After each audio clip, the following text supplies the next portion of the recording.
오늘 하루 지쳤다면 부처님이 이 말씀을 드립니다. 오늘 하루 어떠셨습니까? 아침에 눈을 뜨는 순간부터 무언가에 쫓기는 것 같았습니까? 해야 할 일은 산더미인데 몸은 이미 무겁고 사람들 사이에서 웃고 말하면서도 어딘가 혼자인 것 같은 그 느낌.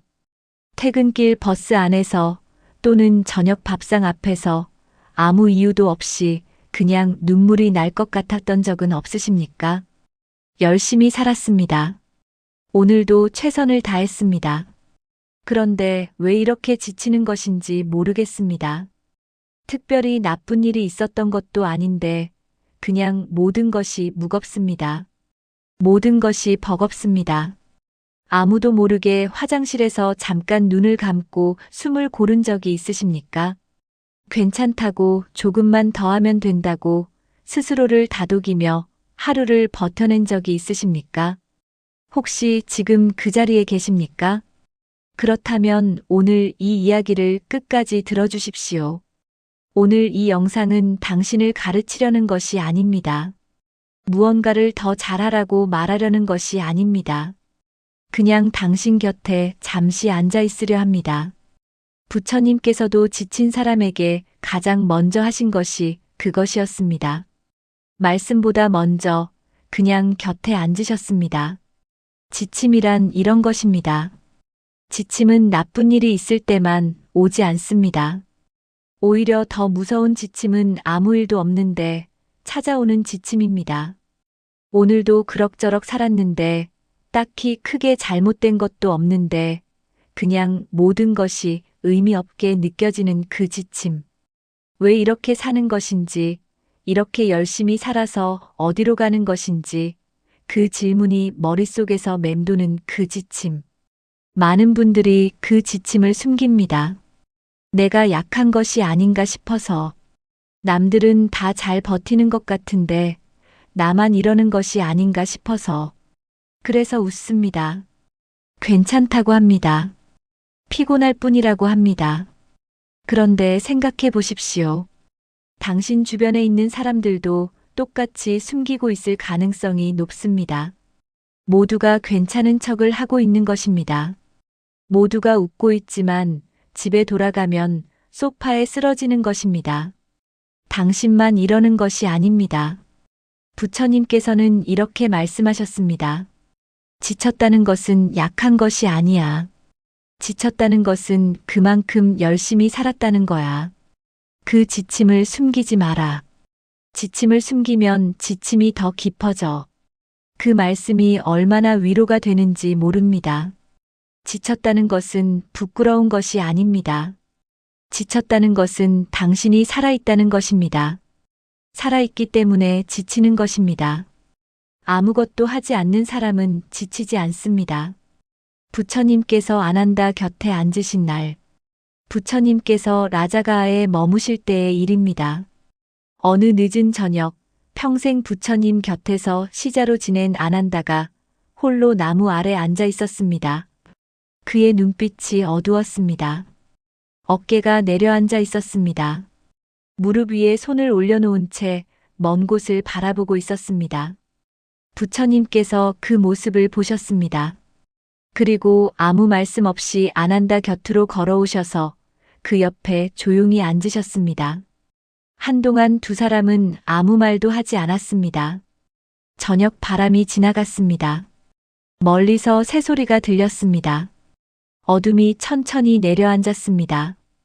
부처님께서 먼저 말씀하셨습니다. 아난다야, 오늘 많이 지쳤구나. 아난다가 고개를 끄덕였습니다. 그리고 눈물이 흘렀습니다. 이유를 설명하지 못했습니다. 무슨 큰일이 있었던 것도 아니었습니다. 그냥 지쳤습니다. 오랫동안 열심히 했는데 오늘은 그냥 모든 것이 무거웠습니다. 부처님 곁에서 수십 년을 지냈지만 오늘은 왜 이렇게 사는 것인지 모르겠다는 생각이 들었습니다. 부처님께서 말씀하셨습니다. 그래. 그럴 때가 있어. 그것이 전부였습니다. 더 이상의 말씀이 없었습니다. 법문도 없었습니다. 가르침도 없었습니다. 그 말씀 하나가 아난다의 가슴에 스며들었습니다. 그래. 그럴 때가 있어. 그 한마디가 아난다를 일으켰습니다. 내가 이상한 것이 아니구나. 이런 날이 있는 것이 당연한 것이구나. 그 인정 하나가 아난다의 어깨를 조금 가볍게 만들었습니다. 부처님께서는 지친 사람에게 먼저 해결책을 말씀하지 않으셨습니다. 먼저 알아주셨습니다. 먼저 곁에 앉으셨습니다. 먼저 그 지침을 인정해 주셨습니다. 그것이 부처님의 자비였습니다. 왜 우리는 이렇게 지치는 것일까요? 부처님께서는 인간의 지침에 대해 깊이 말씀하셨습니다. 우리가 지치는 이유는 크게 세 가지입니다. 첫 번째는 너무 많은 것을 붙들고 있기 때문입니다.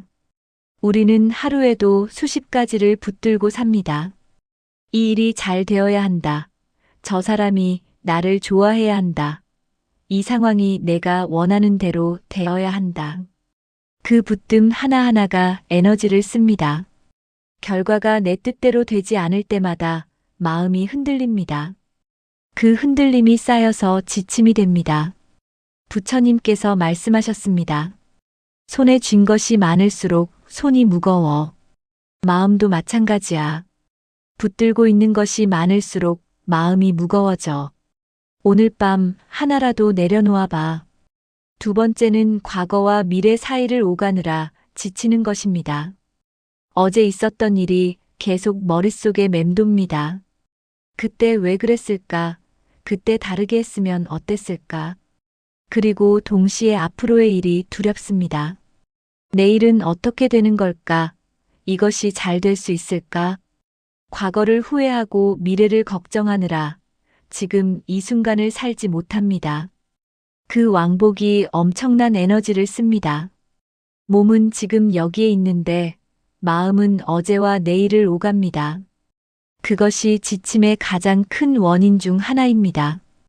부처님께서 말씀하셨습니다. 과거는 이미 지나갔어. 그것을 붙들고 있으면 지나간 것을 끌고 다니는 거야. 미래는 아직 오지 않았어. 그것을 미리 걱정하면 오지 않은 것과 싸우는 거야.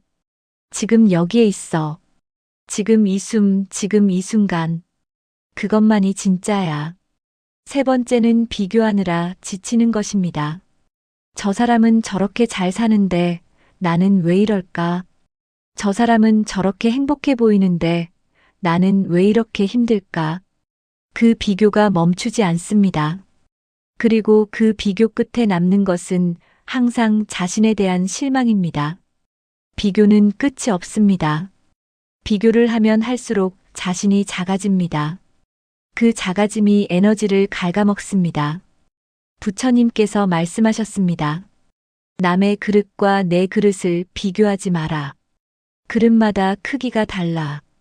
남의 그릇이 크다고 내 그릇이 작은 것이 아니야. 내 그릇에 맞는 것을 담으면 돼. 그게 충분한 거야. 파세나디 왕이 부처님을 찾아온 날, 부처님 시대에 코살라국에 파세나디 왕이 있었습니다. 그는 강대한 나라의 왕이었습니다. 군사도 있었고 재물도 있었고 권력도 있었습니다. 겉으로 보기에 그는 세상에서 가장 부러울 것 없는 사람이었습니다. 그런데 어느 날 그는 부처님을 찾아왔습니다. 그의 얼굴에는 피로가 역력했습니다. 눈빛이 흐릿했습니다. 왕의 위엄이 느껴지지 않았습니다. 왕은 부처님 앞에 앉아 이렇게 말했습니다. 자신은 모든 것을 가지고 있는데 왜 이렇게 지치는지 모르겠다고. 매일 결정을 내려야 하고 매일 누군가를 만나야 하고 매일 무언가를 지켜야 한다고. 그 무게가 너무 무겁다고. 밤에 잠을 자도 잔 것 같지 않고 아침에 일어나도 일어난 것 같지 않다고. 부처님께서는 왕을 바라보셨습니다. 그 눈빛에는 왕을 판단하는 것이 없었습니다. 다만 깊은 온기가 있었습니다. 왕이여, 그대는 지금 얼마나 많은 것을 책임지고 있소? 왕이 대답했습니다. 나라 전체를 책임지고 있다고.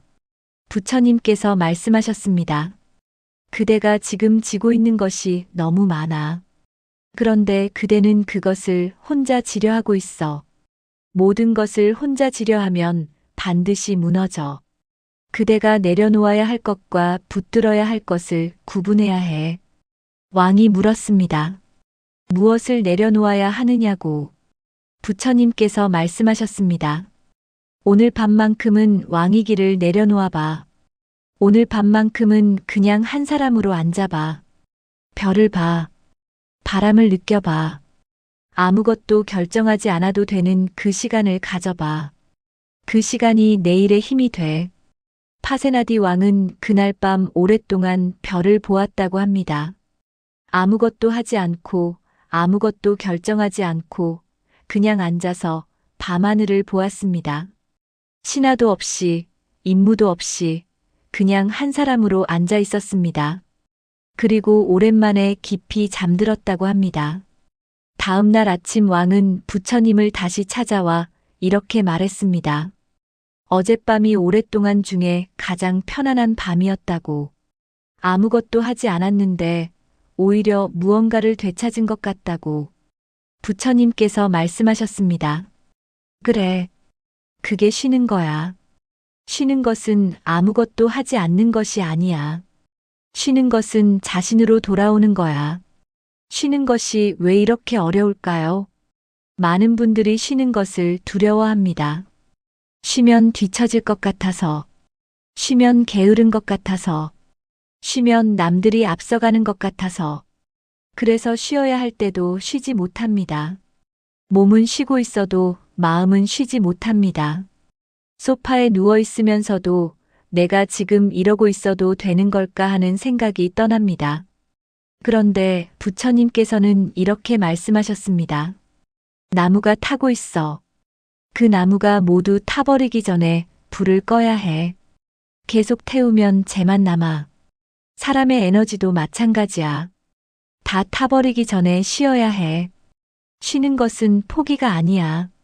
쉬는 것은 다시 타오르기 위한 준비야. 쉬는 것은 멈추는 것이 아닙니다. 쉬는 것은 다음을 위한 것입니다. 활시위도 당기기 전에 먼저 잠깐 놓아야 더 멀리 날아갑니다. 우리의 몸과 마음도 마찬가지입니다. 잠깐 놓아야 다시 멀리 나아갈 수 있습니다. 부처님께서는 수행자들에게도 이것을 강조하셨습니다. 쉬지 않고 달리는 수행은 오래가지 못한다고. 몸과 마음이 균형을 이루어야 한다고. 지나친 긴장은 오히려 수행을 방해한다고 하셨습니다. 이것은 수행자에게만 해당하는 이야기가 아닙니다. 지금 이 시대를 살아가는 우리 모두에게 해당하는 이야기입니다. 지친 날 밤 자신에게 해주어야 할 말. 오늘 밤 당신이 자신에게 해줄 수 있는 말이 있습니다. 많은 분들이 자신에게 너무 가혹합니다. 남에게는 괜찮다고 위로하면서 자신에게는 왜 이것밖에 못하느냐고 합니다. 남의 실수는 이해하면서 자신의 실수는 용납하지 못합니다. 남이 지쳐 있으면 쉬라고 말하면서 자신이 지쳐 있으면 좀 더 해야 한다고 합니다. 부처님께서는 자비를 말씀하실 때 자신에 대한 자비도 포함하셨습니다. 남을 사랑하듯 자신도 사랑해야 해. 남에게 따뜻하게 대하듯 자신에게도 따뜻하게 대해야 해. 자신에게 가혹한 사람은 결국 남에게도 가혹해져. 자신을 먼저 돌볼 수 있어야 남도 돌볼 수 있어. 오늘 밤 이 말을 자신에게 해보십시오. 오늘 하루 열심히 살았어. 오늘 하루 최선을 다했어. 잘 못한 것도 있고 부족한 것도 있었겠지만 그래도 오늘 하루를 살아냈어. 그것으로 충분해. 이 말이 부끄럽게 느껴지실 수 있습니다. 이런 말을 자신에게 하는 것이 어색하게 느껴지실 수 있습니다. 그런데 해보십시오. 한 번만 해보십시오. 그 말이 당신 안에 스며드는 것을 느껴보십시오. 지금 이 시대를 살아가는 당신에게 오늘 이 영상을 보고 계신 분들 중에 이런 분들이 계실 것입니다. 아침부터 저녁까지 일하고 집에 돌아왔는데 집에서도 쉬지 못합니다. 해야 할 것들이 눈앞에 쌓여 있습니다. 챙겨야 할 것들이 있고, 해결해야 할 것들이 있고, 내일 준비도 해야 합니다.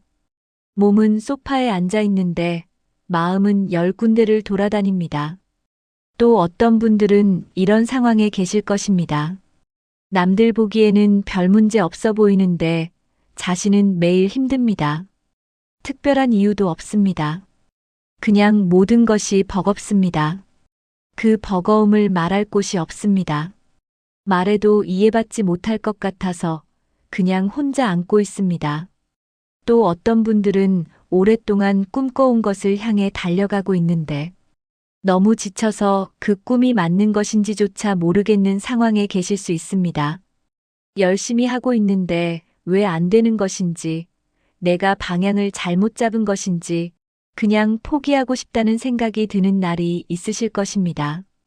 그 지침이 어떤 모양이든 오늘 이 말씀을 드리고 싶습니다. 당신은 충분히 열심히 했습니다. 오늘 하루 당신은 충분했습니다. 부처님께서 말씀하셨습니다. 오늘 할 수 있는 것을 했으면 그것으로 충분해. 내일의 것을 오늘 다 하려 하지 마라. 오늘은 오늘의 몫만 살면 돼. 오늘 밤 당신이 할 수 있는 한 가지, 거창한 것을 말씀드리지 않겠습니다. 오늘 밤 딱 한 가지만 해보십시오. 지금 하고 있는 것을 잠깐 멈추어 보십시오. 핸드폰을 내려놓고 해야 할 일 목록을 닫고 딱 5분만 아무것도 하지 않아 보십시오. 눈을 감아 보십시오. 그리고 숨을 한번 크게 들이쉬어 보십시오. 천천히 내쉬어 보십시오. 그 숨이 지금 당신이 살아있다는 증거입니다. 그 숨 하나하나가 선물입니다. 그리고 오늘 하루 당신이 한 것들 중에서 잘한 것 한 가지를 떠올려 보십시오. 아무리 작아도 됩니다. 오늘 누군가에게 먼저 인사를 했다면 그것으로 충분합니다. 오늘 밥을 먹었다면 그것으로 충분합니다. 오늘 힘들었지만 자리를 지켰다면 그것으로 충분합니다. 오늘 이 영상을 여기까지 보셨다면 그것으로도 충분합니다. 당신이 오늘 하루 한 것들을 스스로 알아주십시오. 남이 알아주기를 기다리지 마십시오. 당신 자신이 먼저 알아주십시오. 부처님께서 아난다에게 말씀하셨습니다. 오늘 하루를 살아낸 것, 그것이 이미 대단한 일이야. 살아있다는 것이 얼마나 소중한 것인지 지쳐있을 때는 잊어버리기 쉬워. 그런데 그 소중함을 잊지 마라. 오늘 하루를 살아낸 너는 이미 충분히 잘하고 있는 거야. 마지막으로 드리는 말씀. 아난다는 그날 저녁 부처님 곁에서 오랫동안 앉아 있었습니다. 특별한 대화가 있었던 것이 아닙니다. 부처님께서 긴 법문을 하신 것도 아닙니다. 그냥 함께 앉아 있었습니다. 저녁 바람이 지나가고 어둠이 내려앉고 별이 하나둘 뜨는 것을 함께 보았습니다. 아무 말도 하지 않아도 그 자리가 편안했습니다. 그 침묵이 위로였습니다. 아난다는 나중에 이렇게 말했다고 합니다. 그날 저녁 부처님께서 제게 하신 것 중에 가장 기억에 남는 것은 긴 말씀이 아니었습니다. 그냥 곁에 앉아 계셨다는 것이었습니다.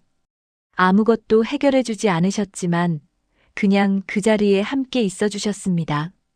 그것이 가장 큰 위로였습니다. 그것이 가장 큰 힘이 되었습니다. 오늘 이 영상이 그 자리가 되었으면 합니다.